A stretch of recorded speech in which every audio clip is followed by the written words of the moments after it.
The book of Genesis, chapter 38. And it came to pass at that time that Judah went down from his brethren, and turned in to a certain Adulamite, whose name was Hira. And Judah saw there a daughter of a certain Canaanite, whose name was Shua, and he took her, and went in unto her. And she conceived and bare a son, and he called his name And she conceived again and bare a son, and she called his name Onan. And she yet again conceived and bare a son, and called his name Shelah. And he was at Chezib when she bare him. And Judah took a wife for his firstborn, whose name was Tamar. And Judah's firstborn, was wicked in the sight of the Lord, and the Lord slew him. And Judah said unto Onan, Go in unto thy brother's wife, and marry her, and raise up seed to thy brother. And Onan knew that the seed should not be his. And it came to pass, when he went in unto his brother's wife, that he spilled it on the ground, lest that he should give seed to his brother. And the thing which he did displeased the Lord, wherefore he slew him also. Then said Judah to Tamar his daughter-in-law, Remain a widow at thy father's house till Shelah my son be grown. For he said, Lest peradventure he die also, as his brethren did. And Tamar went and dwelt in her father's house. And in process of time the daughter of Shua Judah's wife died. And Judah was comforted, and went up unto his sheep shearers to Timnath, he and his friend Hira the Adulamite. And it was told Tamar, saying, Behold, thy father-in-law goeth up to Timnath to shear his sheep. And she put her widow's garments off from her, and covered her with a veil, and wrapped herself, and sat in an open place which is by the way to Timnath. For she saw that Shelah was grown, and she was not given unto him to wife. When Judah saw her, he thought her to be an harlot, because she had covered her face.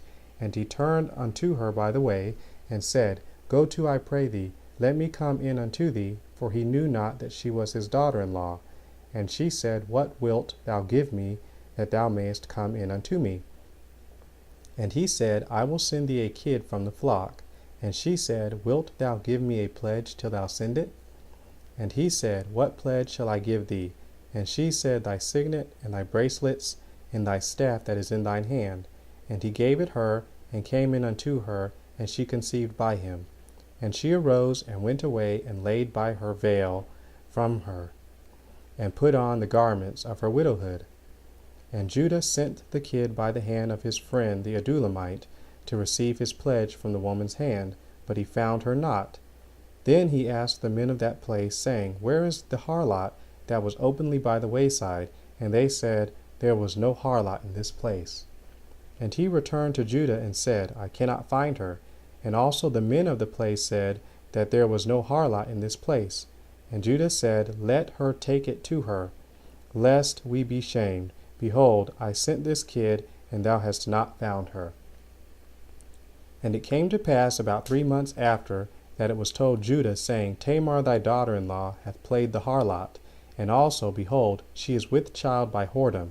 And Judah said, Bring her forth, and let her be burnt.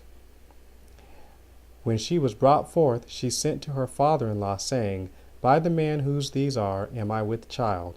And she said, Discern, I pray thee, whose are these, the signet, and bracelets, and staff? And Judah acknowledged to them, and said, She hath been more righteous than I, because that I gave her not to Shelah my son. And he knew her again no more. And it came to pass in the time of her travail, that behold, twins were in her womb. And it came to pass, when she travailed, that the one put out his hand, and the midwife took and bound upon his hand a scarlet thread, saying, This came out first. And it came to pass, as he drew back his hand, that behold, his brother came out. And she said, How hast thou broken forth? This breach be upon thee. Therefore his name was called Pharez. And afterward came out his brother, that had the scarlet thread upon his hand, and his name was called Zerah.